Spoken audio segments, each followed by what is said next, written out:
നമസ്കാരം, വാർത്തകളിലേക്ക് സ്വാഗതം. ഞാൻ സുരേഷ് റീത്ത. പ്രധാന വാർത്തകൾ.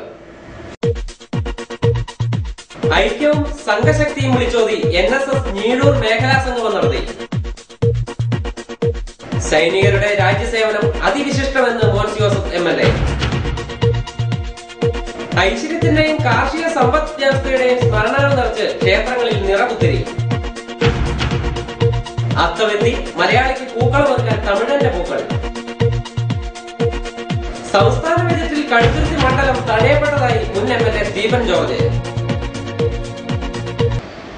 വാർത്തകൾ വിശദമായി.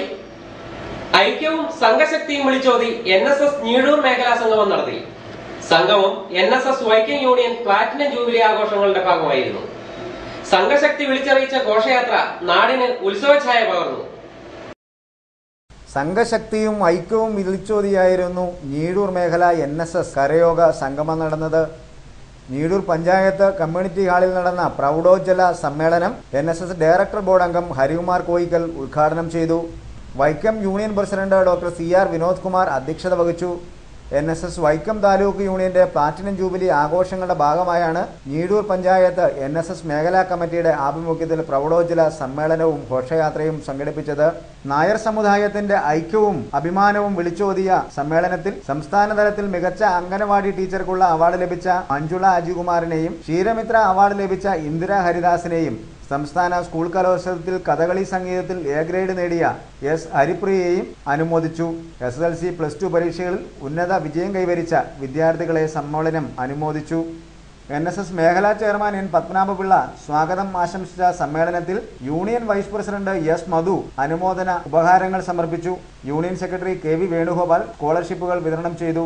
Union panchayat committee president NG Balachandran, MSS president PGM Nair, NSS പ്രതിനിധി സഭാ മെമ്പർ ഡോക്ടർ EN ശിവദാസ്, വനിതാ യൂണിയൻ പ്രസിഡന്റ് ലീലാവതി കുഞ്ഞമ്മ, മേഖലാ വനിതാ സമാജം പ്രസിഡന്റും ഞീഴൂർ ഗ്രാമപഞ്ചായത്ത് പ്രസിഡന്റുമായ ശ്രീലേഖ മണിലാൽ, NSS പ്രതിനിധി സഭാ അംഗവും മേഖലാ കൺവീനറുമായ AN അനിൽകുമാർ എന്നിവർ പ്രസംഗിച്ചു.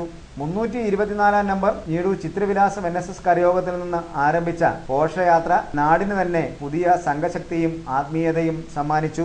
യൂണിയൻ സെക്രട്ടറി KV വേണുഗോപാൽ, മേഖലാ ചെയർമാൻ N പത്മനാഭപിള്ള, മേഖലാ കൺവീനർ AN അനിൽകുമാർ, മേഖലാ യൂണിയൻ പ്രസിഡന്റ് ശ്രീലേഖ മണിലാൽ, മേഖലാ വനിതാ സംഘം സെക്രട്ടറി ശ്രീകല ദിലീപ് എന്നിവരുടെ നേതൃത്വത്തിലായിരുന്നു നൂറുകണക്കായ നായർ സമുദായ അംഗങ്ങൾ പങ്കെടുത്ത ഘോഷയാത്രയും സമ്മേളനവും നടത്തിയത്.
സൈനികരുടെ രാജ്യസേവനം അതിവിശിഷ്ടമെന്ന് മോൻസ് ജോസഫ് MLA. വിമുക്ത ഭടന്മാരുടെ സംഗമത്തിലാണ് ജനപ്രതിനിധിയുടെ പ്രോത്സാഹനവും സ്നേഹവും ഉയർന്നത്. കേന്ദ്ര reserve police force pensioners association Kottayam ജില്ലാ സമ്മേളനത്തിലാണ് സൈനികർ നടത്തുന്ന സേവനം അതിവിശിഷ്ടവും അതുല്യവും രാജ്യസേവനത്തിൽ വിലമതിക്കാനാവാത്ത നിർണായകമായ പങ്കാളിത്തമാണ് സൈനികർ നടത്തുന്നതെന്നും മോൻസ് ജോസഫ് MLA വ്യക്തമാക്കിയത്. കുറവലങ്ങാട് ഗ്രാമപഞ്ചായത്ത് ഹാളിൽ നടന്ന സമ്മേളനം മോൻസ് ജോസഫ് MLA ഉദ്ഘാടനം ചെയ്തു. കേന്ദ്ര reserve police force pensioners association ജില്ലാ പ്രസിഡന്റ് CRS കൈമൾ അധ്യക്ഷത വഹിച്ചു. ജില്ലാ secretary VRC Nair, vice president Ramachandran Nair, Kuravalangad ഗ്രാമപഞ്ചായത്ത് പ്രസിഡന്റ് TS രമാദേവി, അസോസിയേഷൻ സംസ്ഥാന കമ്മിറ്റി അംഗം ജോർജ് എന്നിവർ പ്രസംഗിച്ചു. വാർഷിക സമ്മേളനമാണോ എന്ന് ചോദിച്ചു. വാർഷിക സമ്മേളനമല്ല, നിങ്ങളൊരു ക്വാർട്ടർലി മീറ്റിംഗ് ക്വാർട്ടർലി മീറ്റിംഗ് ആണെന്ന് പറഞ്ഞു. അങ്ങനെ ഒരു യോഗത്തിലേക്ക് പങ്കെടുക്കാൻ അവസരം കിട്ടിയത് ഒരു ഭാഗ്യമായി ഞാൻ കരുതുകയാണ്. നിങ്ങളെല്ലാവരോടും എനിക്കുള്ള നന്ദിയും കടപ്പാടും ഞാൻ അറിയിക്കാം. നിങ്ങളുടേതായ പ്രശ്നങ്ങളെ കുറിച്ച് ചർച്ച ചെയ്യാനും അങ്ങനെ എന്തെങ്കിലുമൊക്കെ ഉള്ള ഒരു മീറ്റിങ്ങിനെ ഞാൻ കാണുന്നില്ല. അങ്ങനെ എന്തെങ്കിലും ഉള്ളതായിട്ടുണ്ടെങ്കിൽ നമുക്ക് അതിനുള്ള സന്ദർഭം തീർച്ചയായിട്ടും ഉണ്ടാക്കാം. ഞാൻ സമയം കണ്ടെത്തി അത് ഇരിക്കാൻ തയ്യാറാണ്. ഞാനൊന്നും കരുതില്ല എന്ന് ഞാൻ കരുതുന്നു. രാജ്യത്തിൻ്റെ ക്ഷേമത്തിന് വേണ്ടി, രാജ്യസുരക്ഷയ്ക്ക് വേണ്ടി ഏറ്റവും കൂടുതൽ ത്യാഗോജ്വലമായി പ്രവർത്തിച്ചിട്ടുള്ള മഹത് വ്യക്തികളുടെ കൂട്ടായ്മ എന്ന നിലയിലാണ് ഞാൻ ഈ യോഗത്തെ കാണുന്നത്. അതുകൊണ്ട് തന്നെ നിങ്ങളോടെല്ലാവരോടുമുള്ള ആദരവും നിങ്ങളോടുള്ള ബഹുമാനവും ഒക്കെ ഇവിടെ വാക്കുകൾ കഴിയുന്നു. ഇന്നും രാജ്യത്തിൻ്റെ കെട്ടുറപ്പും രാജ്യത്തിൻ്റെ വളർച്ചയും ഇതുപോലെ വിനോദാത്മകമായി സേവനമനുഷ്ഠിക്കുന്ന ലക്ഷോപലക്ഷം വരുന്നവരുടെ കൈകളിലാണ് ഉള്ളത്. അവർക്ക് ഒരിക്കലും വിസ്മരിക്കാൻ കഴിയും. അപ്പോൾ അതിന് മുൻപേ ആ രംഗത്ത് ഏറ്റവും ശ്രേഷ്ഠമായി പ്രവർത്തിച്ച നിങ്ങളുടെയൊക്കെ മഹത്തരമായ രാജ്യസ്നേഹത്തെയും രാജ്യത്തിനു വേണ്ടിയുള്ള സേവനത്തെയും പുതിയ തലമുറയിൽപ്പെട്ടവരാണെങ്കിലും ജനപ്രതിനിധികൾ എന്ന നിലയിൽ അതെല്ലാം ഏത് നിമിഷത്തിലായാലും പ്രത്യേകമായി ആദരിക്കുവാനും ബഹുമാനിക്കുവാനും ഉള്ള കടമ ഉൾക്കൊണ്ടുകൊണ്ട് തന്നെയാണ് ഞാൻ ഈ സമ്മേളനത്തിൽ പറയുകയാണ്. ഐശ്വര്യത്തിന്റെയും കാർഷിക സമ്പദ് സമൃദ്ധിയുടെയും സ്മരണകൾ നിറച്ച് ക്ഷേത്രങ്ങളിൽ നിറപുത്തരി. കോഴ നരസിംഹസ്വാമി ക്ഷേത്രത്തിൽ നിറപുത്തരി ആഘോഷത്തിന് ഭക്തരുടെ തിരക്ക്. ഐശ്വര്യത്തിൻ്റെയും സമ്പദ് സമൃദ്ധിയുടെയും പ്രത്യേകിച്ച് കാർഷിക സമ്പദ് സമൃദ്ധിയുടെയും ഇന്നലകളിലേക്ക് ഭക്തമനസ്സുകളെ ചേർത്തു നിർത്തുന്ന നിറപുത്തരി ഉത്സവം ക്ഷേത്രങ്ങളിൽ നടന്നു. കോഴ നരസിംഹസ്വാമി ക്ഷേത്രത്തിൽ നടന്ന ഉത്സവത്തിൽ മേൽശാന്തി സുരേഷ് വഴുതായിക്കാട്ടിലെന്നും മുഖ്യ കാർമ്മികത്വം വഹിച്ചു. കർഷകർ തങ്ങളുടെ ആദ്യ വിളവെടുപ്പ് നടത്തി ഈശ്വര സന്നിധിയിൽ സമർപ്പിക്കും വിധമായിരുന്നു നിറപുത്തരി ഉത്സവം മുമ്പ് നാട്ടിലുള്ള ക്ഷേത്രങ്ങളിലെല്ലാം നടത്തിയിരുന്നത്. പാടങ്ങളും ഫലധാന്യങ്ങളും കാർഷിക മേഖലയിൽ നിന്ന് കാര്യമായി തന്നെ അന്യമായെങ്കിലും ഇന്നലകളിലേക്ക് പൂർണ്ണമായും വിശ്വാസത്തെ ചേർത്ത് നിർത്തിയായിരുന്നു നിറപുത്തരി ആഘോഷം നടന്നത്. തങ്ങളുടെ നെൽവയലുകളിൽ നിന്നും കാർഷിക മേഖലയിൽ നിന്നും വിളവെടുപ്പ് നടത്തുന്ന ആദ്യ ഉത്പന്നം ഈശ്വര സന്നിധിയിൽ സമർപ്പിക്കുകയും അത് നിവേദ്യമായി പൂജിക്കുകയും ചെയ്യും വിധമാണ് നിറപുത്തരി ഉത്സവം നടത്തിയിരുന്നത്. നാട്ടിലെ നൂറുകണക്കായ ഭക്തർ നരസിംഹസ്വാമിയുടെ തിരുസന്നിധിയിൽ തങ്ങളുടെ കാർഷിക ഉത്പന്നങ്ങൾ സമർപ്പിച്ചാണ് നിറപുത്തരി ഉത്സവം ആഘോഷിച്ചത്. ഈശ്വര സന്നിധിയിൽ സമർപ്പിക്കുന്ന നെൽക്കറ്റകളിൽ ഒരു കതിരെങ്കിലും വീടുകളിൽ ഐശ്വര്യത്തിന്റെയും സമ്പദ് സമൃദ്ധിയുടെയും പ്രതീകമായി അടുത്ത വിളവെടുപ്പ് കാലം വരെ സൂക്ഷിക്കുന്ന പതിവും നാട്ടുകാർ മറന്നില്ല. ഇളം തലമുറയിലേക്ക് നിറപുത്തരി ഉത്സവത്തിന്റെ സന്ദേശങ്ങൾ നൽകാൻ മുതിർന്ന തലമുറ പ്രത്യേക സമയം കണ്ടെത്തിയത് ആഘോഷങ്ങൾക്കും ഉത്സവങ്ങൾക്കും കൂടുതൽ മാറ്റുവർദ്ധിപ്പിച്ചു.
അത്തമെത്തി മലയാളിക്ക് പൂക്കളമൊരുക്കാൻ തമിഴന്റെ പൂക്കൾ.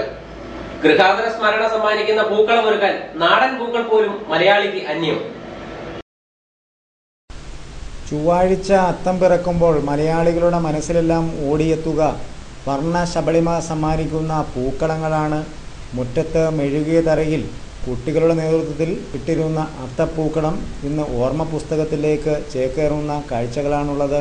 പല വീടുകളും മുമ്പ് ജാതിമത ഭേദം മറന്ന് പൂക്കളങ്ങൾക്ക് വേദിയായിരുന്നു. ഇന്ന് മത്സരവേദികളിലേക്ക് മാറ്റമായി പൂക്കളങ്ങൾ മാറിയിരിക്കുകയാണ്. പൂക്കളങ്ങൾ ഓർമ്മത്താളുകളിലേക്ക് മറയുമ്പോഴും മലയാളിക്ക് പൂക്കളമിടാൻ പോലും നാട്ടിൽ പൂക്കളില്ല എന്നുള്ളതാണ് സ്ഥിതി. തുമ്പയും മുക്കുറ്റിയും കൊങ്ങിണിയുമൊക്കെ മതിമറന്ന് പൂത്തിരുന്ന ഓണക്കാലം മലയാളിക്കിന്ന് അന്യമാണ്. കാലാവസ്ഥാ മാറ്റമാണ് ചെടികളിൽ പൂക്കാലം വന്നണയാത്തതിന് കാരണമെന്നാണ് വിലയിരുത്തപ്പെടുന്നത്.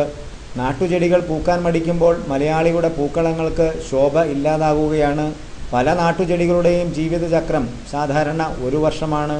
പുതുമഴ പെയ്യുമ്പോൾ മുള പൊട്ടുന്ന നാട്ടുചെടികൾ ഓണക്കാലമാവുമ്പോഴത്തേക്കും പൂവിരിയുന്ന സ്ഥിതിയായിരുന്നു. വിത്തുകൾ പാകമായി ഡിസംബറോടെ ഉണങ്ങിയിരുന്ന ചെടി മലയാളിയുടെ ഓർമ്മകളിലാണിന്ന്. നല്ല മഴ പെയ്യുന്ന ജൂൺ ജൂലൈ മാസങ്ങളിൽ കേരളത്തിലെ അന്തരീക്ഷ താപനില 20 ഡിഗ്രി വരെ താഴ്ന്നിരുന്നു. ഓണക്കാലമെത്തുന്നതോടെ മഴ കുറഞ്ഞ് താപനില ഉയരും. ഈ സവിശേഷ കാലാവസ്ഥയിലാണ് ചെടികളിൽ പൂക്കാൻ സഹായിക്കുന്ന ഫ്ലവറിംഗ് ഹോർമോണുകൾ സജീവമായിരുന്നത്. ഇതോടെ തുമ്പയും മുക്കുറ്റിയും കദളിയും കാക്കപ്പൂവുമൊക്കെ പൂത്തുലയുകയായിരുന്നു. മലയാളികളുടെ പൂക്കളങ്ങളിൽ വർണ്ണവിസ്മയം തീർത്തിരുന്നത് ഈ പൂക്കളാണ്. ആഗോള താപനത്തിൻ്റെ ഫലമായുള്ള കാലാവസ്ഥാ മാറ്റം കേരളത്തിലെ സസ്യങ്ങളെ ബാധിക്കുന്നുണ്ടെന്ന് അധ്യാപകർ തന്നെ വിലയിരുത്തുന്നുണ്ട്. വേനൽക്കാലത്ത് പൂക്കുന്ന കണിക്കൊന്ന പോലുള്ള വൃക്ഷങ്ങളെ കാലാവസ്ഥാ മാറ്റം ബാധിക്കുന്നുണ്ട്.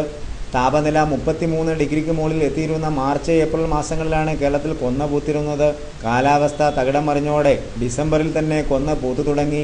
മഴ കുറയുകയും അന്തരീക്ഷ താപനില ഉയർന്നു നിൽക്കുകയും ചെയ്യുന്നതിനാൽ എപ്പോൾ വേണമെങ്കിലും കൊന്ന പൂക്കാമെന്നതാണ് സ്ഥിതി. പാടത്തും പറമ്പിലും പൂക്കൾ ഒഴിയുന്നതോടെ ഗ്രാമീണ മേഖലയിൽ പോലും ഓണക്കാലത്ത് പൂക്കടകൾ ഇന്ന് സജീവമായിരിക്കുകയാണ്. അതും മലയാളിയുടെ സ്വന്തം പൂക്കളല്ല, തമിഴ്നാടൻ പൂവുകളാണ് ഇവിടെ ഏറെയും ലഭിക്കുന്നത്. തമിഴകത്തെ ജമന്തിയും മല്ലികയും കിഴക്കൻ മല കടന്നു വന്നില്ലെങ്കിൽ മലയാളിയുടെ ഓണപ്പൂക്കളങ്ങളിൽ വർണ്ണമേളം ഉണ്ടാവില്ല എന്നുള്ള ദുരവസ്ഥയാണിപ്പോൾ മലയാളിക്ക്.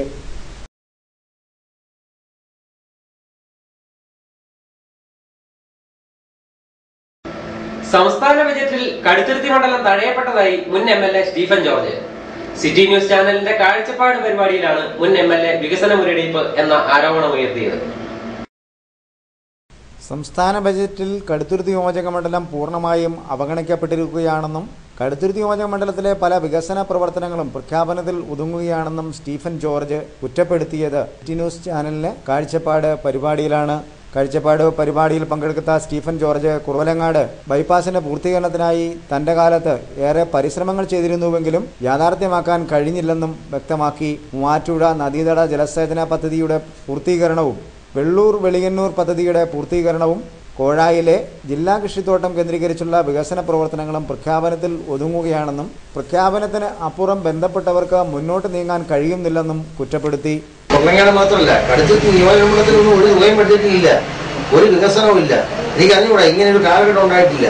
ഇതിനു മുമ്പ് ഒരിക്കലും ഒരു ബഡ്ജറ്റിലും ഈ നിയോജകമണ്ഡലത്തെ ഇതുപോലെ അവഗണിച്ച ഒരു വികസന പ്രവർത്തനവും ബഡ്ജറ്റിൽ വളരെ തുക മാറ്റി വെക്കാത്ത ബഡ്ജറ്റിന് മുമ്പ് ഉണ്ടായിട്ടില്ല. രാഷ്ട്രീയപരമായി വിലയിരുത്തിയാൽ പോലും ബജറ്റ് അവതരിപ്പിച്ച ധനകാര്യമന്ത്രി കെ എം മാണിയെ സംബന്ധിച്ചിടത്തോളം ജോസ് കെ മാണിക്കും മോൻസ് ജോസഫിനും വലിയ ഭൂരിപക്ഷം സമ്മാനിച്ച ഒരു മണ്ഡലമാണ് കടുത്തുരുത്തി. അതാണ് എന്നെ അതിന്റെ ഒരു നന്ദി കാണിക്കുക കൂടി ഒരു പക്ഷേ ബഡ്ജറ്റിൽ കിട്ടിയേ ചെയ്തില്ല. വളരെ ദുഃഖകരമാണ്. അത് പ്രത്യേകം എല്ലാവരും ശ്രദ്ധിച്ചൊരു കാര്യമാണ്. ആ നിലയ്ക്ക് ഒന്നും തന്നെ നമ്മുടെ ഈ കുറെ പദ്ധതികൾ കിട്ടിയെന്ന് മാധ്യമങ്ങളിലൂടെ ബന്ധപ്പെട്ട ആളുകൾ പറയുന്നു. അല്ല, അത് പണ്ടും അങ്ങനെ പറയുമായിരുന്നു. ഈ ബന്ധപ്പെട്ട ആളുകൾ പ്രഖ്യാപനങ്ങൾ ധർണ നടത്തി. ഇപ്പം ഞാൻ ഈ കുറവങ്ങാട് ഉദാഹരണം എടുത്തു. ഇനി ഒരു ഇടവേള.